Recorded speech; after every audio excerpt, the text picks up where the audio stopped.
I love you কথাটা ৩ অক্ষর হলেও এর মর্ম তো অনেকই বেশি। শুধু ভালোবাসি বলেই হয় না, এর অন্তর্নিহিত তাৎপর্য বুঝতে হয়, না হলে সে সম্পর্ক বেশি দিন টিকে না। আমাকে কেউ যদি সারা জীবন শুধু ভালোবাসি ভালোবাসি বলে যায়, আমি সেটা কখনোই বিশ্বাস করব না, যতক্ষণ না সেটা আমি তার ছোঁয়া অনুভব করব, তাকে বিশ্বাস ভরসা করব, তাকে অন্তর থেকে আপন করে নেব। কারণ আমি চাই আমাদের সম্পর্কটা শুধু একে অপরের মোহ নয়, সত্যিকার আত্মিক ভালোবাসা হোক, যে ভালোবাসা অমর হয়। আমার কথা শুনে শান আমার দিকে কয়েকবার চোখ মিটমিট করে তাকালো। যদিও কথাগুলো বলার সময় আমি ওনার মুখে অভিপ্রায় খেয়াল করিনি। দূরে ওই আকাশের দিকে তাকিয়ে শুধু নিজের মনের জমানো কথাগুলো বলছিলাম। হঠাৎ ওনার দিকে তাকাতে ওনার চাউনি দেখে আমি ভুরু কুঁচকে বললাম, কি হলো, এভাবে কি করছেন? না ভাবছেন একটা বাচ্চা মেয়ের ভালোবাসা সম্পর্কে এত জ্ঞান রাখা জানা ছিল না তো? আসলে বুঝতে হবে, বাচ্চাদের মাথাও সব সময় একটু বেশি চলে, তবে এসব জিনিসের বেশি না চলাই ভালো। পেকে যাচ্ছ দিন দিন। ওনার কথা শুনে আমি কোমরে হাত দিয়ে ফুঁসতে ফুঁসতে বললাম, একদম ফালতু কথা বলবেন না, আমি কোনো বাচ্চা নই, বুঝছেন? আমার বয়স ১৯, আমি এখন ভার্সিটিতে পড়ি। আমার কথা শুনে শান খিলখিল করে হেসে কানে সে হেলান দিয়ে বলল, শুধু হাত পায়ে বড় হলে, ভার্সিটিতে পড়লে কেউ বড় হয়ে যায় না। বাচ্চাদের দেখলে বোঝা যায় সে বাচ্চা, তার কোনো প্রমাণ লাগে না। আমি চোখ মুখ কুঁচকে ওনার দিকে তেড়ে গিয়ে বললাম, তাহলে একটা বাচ্চা মেয়েকে বিয়ে করছেন কেন? আপনার নামে তো বাল্যবিবাহর মামলা দেওয়া উচিত। শান ডোন্ট কেয়ার ভাব নিয়ে বলল, হ্যাঁ, তোমার মতো বাচ্চাকে বিয়ে করলে এমনটা তো ফেস করতে হবেই। এর চেয়ে ভালো কিছু কপালে কি জুটবে? ও তাহলে জানেন, যখন আমি বাচ্চা তো বাচ্চাদেরকে অমন প্রশ্ন করার দরকার কী ছিল? আমি তো জাস্ট তোমাকে অ্যাপ্লাই করে দেখলাম যে আজকাল পড়ালেখা হচ্ছে না, মাথায় শুধু এসব চলছে। আমি দাঁতে দাঁত চেপে একটা চিৎকার করে বললাম, আপনাকে কে বলছে অফিস থেকে তাড়াতাড়ি বাসায় আসতে? সবসময় শুধু জ্বালাবেন। আপনি না আমার হাজব্যান্ড, মাঝে মাঝে বাচ্চা কাচ্চা না হলে একটু আদর ভালোবাসাও তো দিতে পারেন।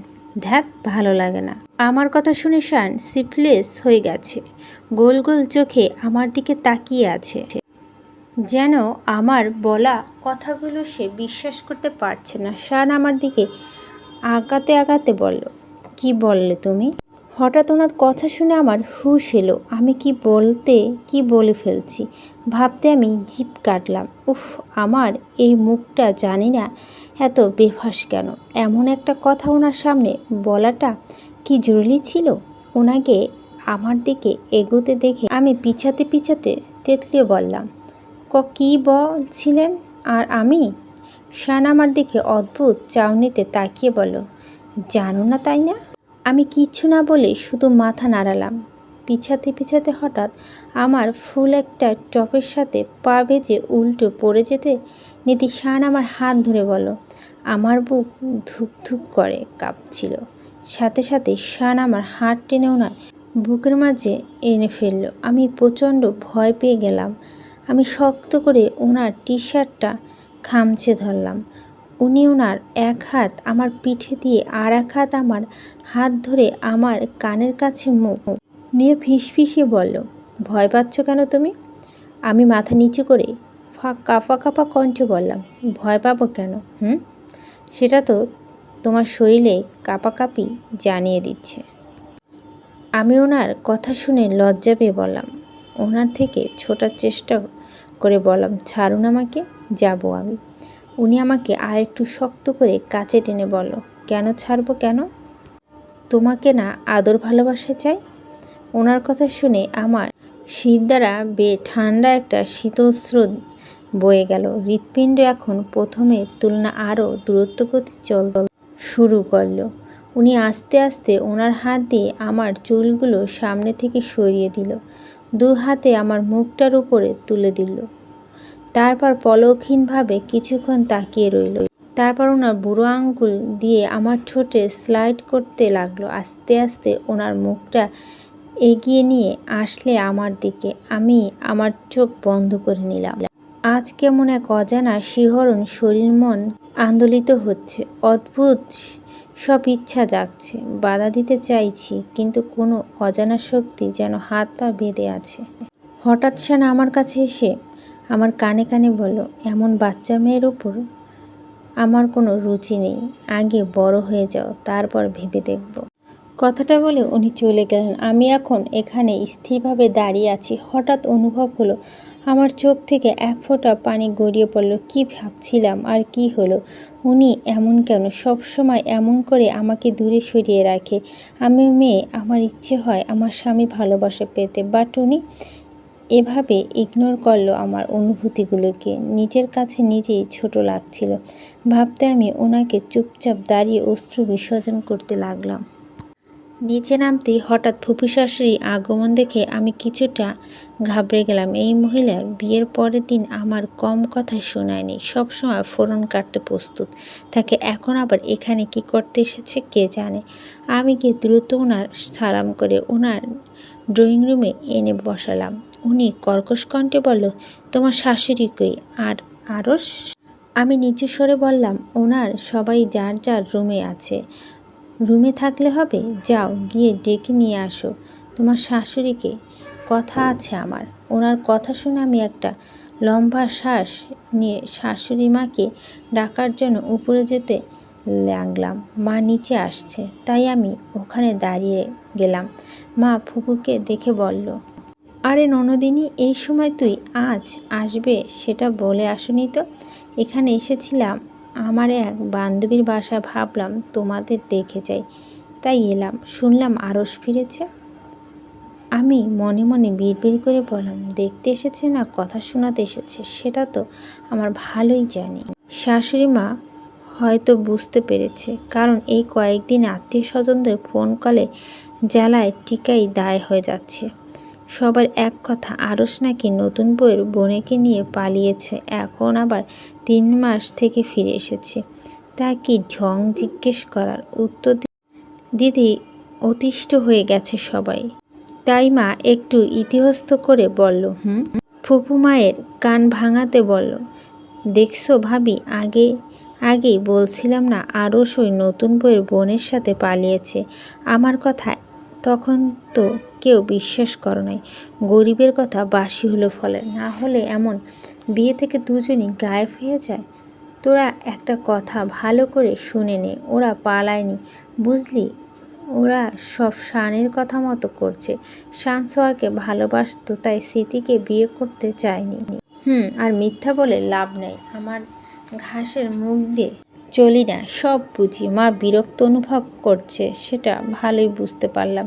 তাই আমি মুখ তুলে বললাম, মা যেটা বলছে সেটা সত্যি ফুপু, ওরা পালায়নি। ফুপু আমার দিকে কটমট চোখে তাকিয়ে বলল, তুমি তো চুপ করো। তোমাদের বাড়ির মেয়েদের শিক্ষা কি সেটা তো আমি বেশ বুঝতে গেছি। হুটহাট একজনের বিয়ের দিন এক ছেলেকে নিয়ে চলে গেছে, আরেকজনের বাড়ির সেরা টুকরা ছেলেকে বিয়ে করে রাজত্ব ফলাতে এসেছে। ওনার কথাটা শুনে রাগে আমার চোখে থেকে পানি চলে আসলো।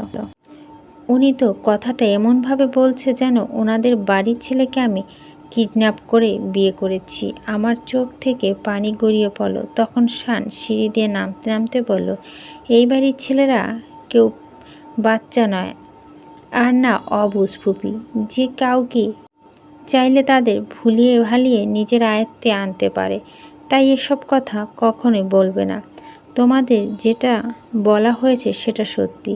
এখন বিশ্বাস করা না করা সেটা তোমাদের চয়েস, বাট আমাদের কাছে আর এসব কথা বলতে এসো না, তাহলে কিন্তু আমি চুপ থাকবো না।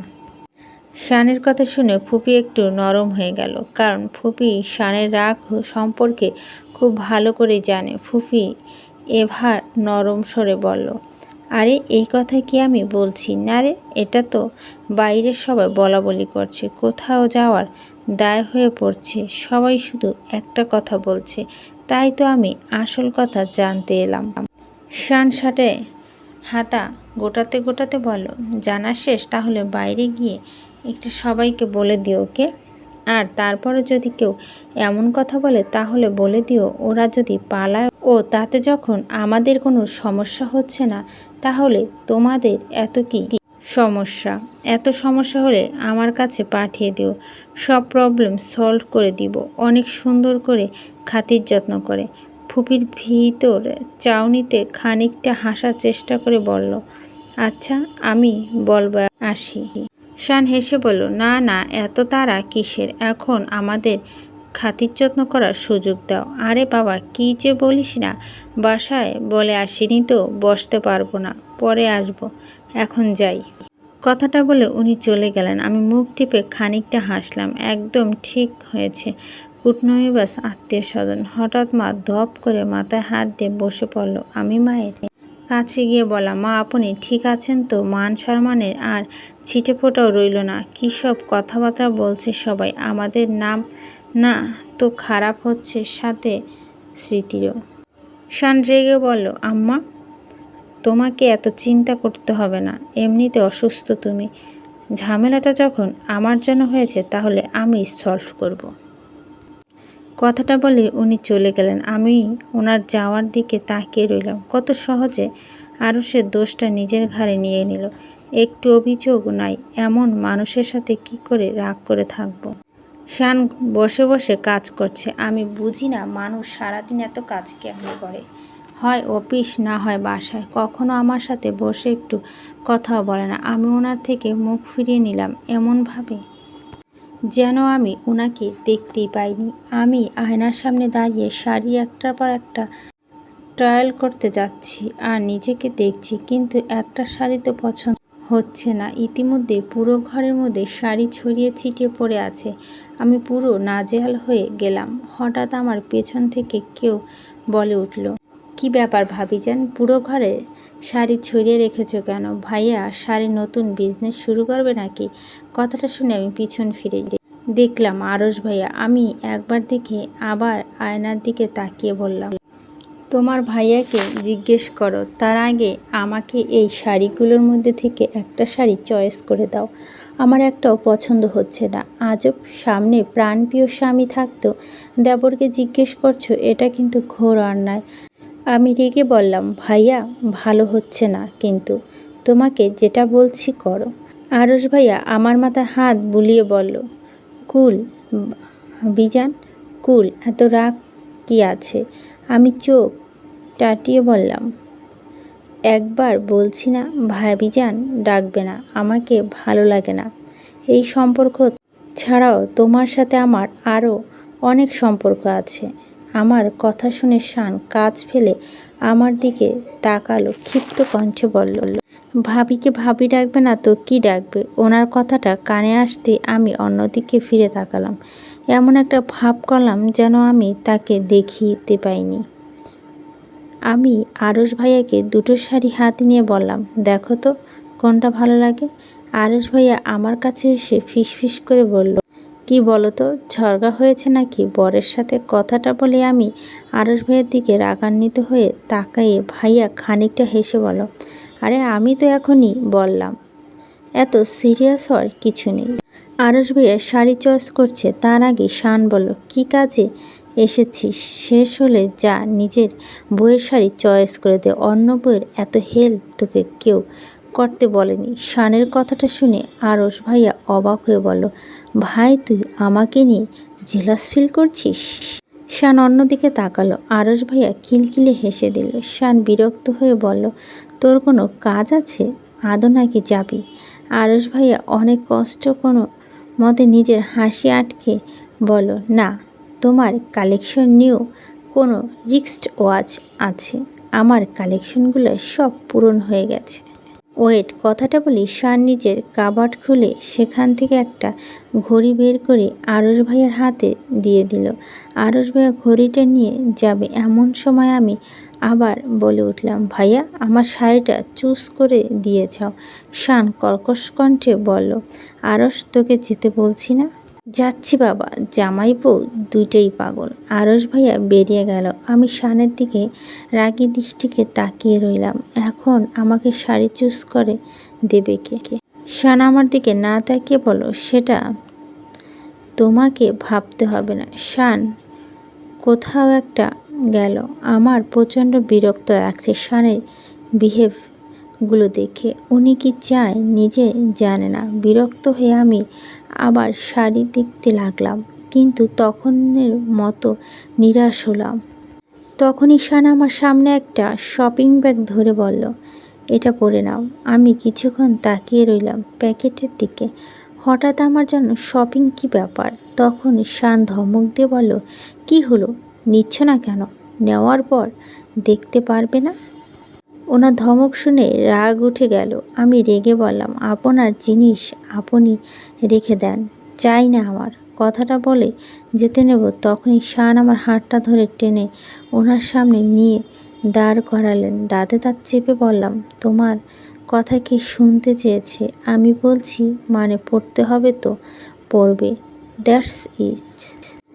তোমাকে যেন এটা পড়তে নিচে দেখতে পাই। কথাটা বলে উনি নিজের জামা কাপড় নিয়ে ওয়াশরুমে গেলেন। আমি রেগে বিছানার উপর বসে রইলাম আর নিজে মনে মনে বিড়বিড় করে বললাম, পরব না আপনার দেওয়া কিছু। সব কথা আপনার মতো হবে না।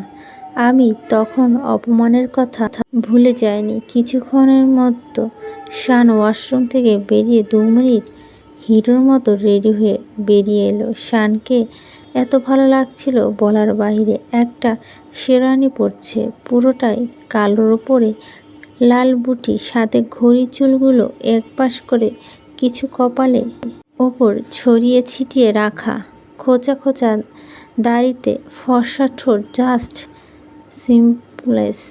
এমনিতে পাঞ্জাবি আমার উইক পয়েন্ট। পাঞ্জাবি পরা সব ছেলেকেই আমার ভীষণ ভালো লাগে। সেখানে যদি নিজের হাজব্যান্ড নিজের পছন্দ মতো সাজে তাহলে তো কথাই নেই। ইচ্ছে করছে দৌড়ে গিয়ে ওনার কানে নিচে একটু কালো কালি লাগিয়ে দিই। না জানি কোন সাতচুন্নির নজর পড়ে আবার জামাইটার উপর। বাট নিজের ইমোশন চেপে নিলাম, কারণ এখন আমাকে ইগনোর করতে হবে। এত সহজে তো আমার অপমানের কথা ভুললে চলবে না। আমি আর চোখে 2-3 বার তাকিয়ে চোখ সরিয়ে নিলাম। উনি চলে গেলেন।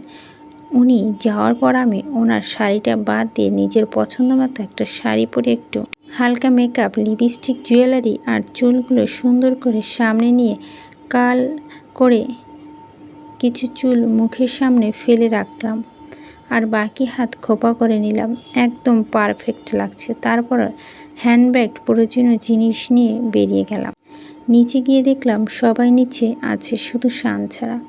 আমি মায়ের কাছে গিয়ে বললাম, কি হলো, দাঁড়িয়ে আছো যে? তোর জন্য অপেক্ষা করছিলাম। শান বাইরে ওয়েট করছে, চল, লেট হয়ে গেছে, আরও দেরি হয়ে বকা শুরু করবে।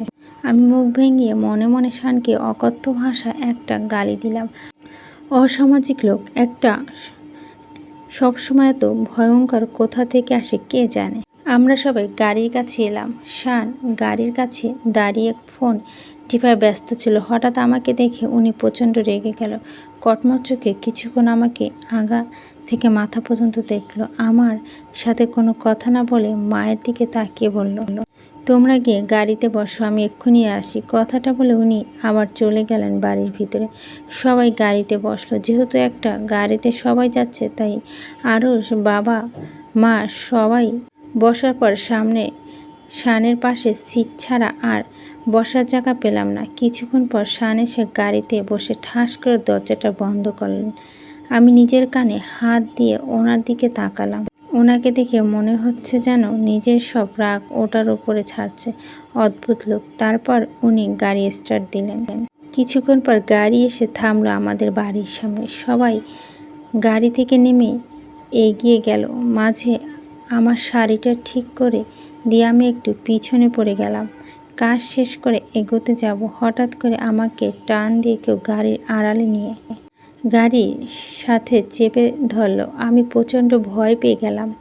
কিন্তু যখন আমার সামনে দাঁড়িয়ে থাকা মানুষটি দেখলাম, তখন মনটা শান্ত হলো না। আমি সেই পাচ্ছি আমি বললাম, এমনটা কোনো মানুষ করে? আমি কতটা ভয় পেয়ে গেছি। শাহানার হাত দুটো শক্ত করে চেপে ধরে বলল, দুপুর থেকে আমাকে এভাবে ইগনোর করার মানে কি? আমি অন্যদিকে তাকিয়ে বললাম, আপনাকে ইগনোর করব কেন? আপনি কি কিছু করেছেন? শান রেগে বলল, লিসেন, একদম কথা ঘুরাবে না। শাড়িটা পরনি কেন? পরতে বলেছিলাম তো। আমি দুর্কণ্ঠে বললাম, আপনার সব কথা শুনতে আমি বাধ্য নয়। কথাটা বলতেই শান আমার দিকে হিংস্র চোখে তাকালো। আমার দুপাশে হাত রেখে জোরে গাড়ির ঘুষি মারল। আমি ভয়ে চোখ বন্ধ করে নিলাম। শান দাঁতে দাঁত চেপে বলল, কি চাও তুমি? ওনার কথা শুনে আমি মাথা তুলে ছলছল চোখে ওনার দিকে তাকালাম। কিছু বলবো, তখনই একটা মেয়েলি কণ্ঠ আমার নাম ধরে ডাকতে শুনলাম।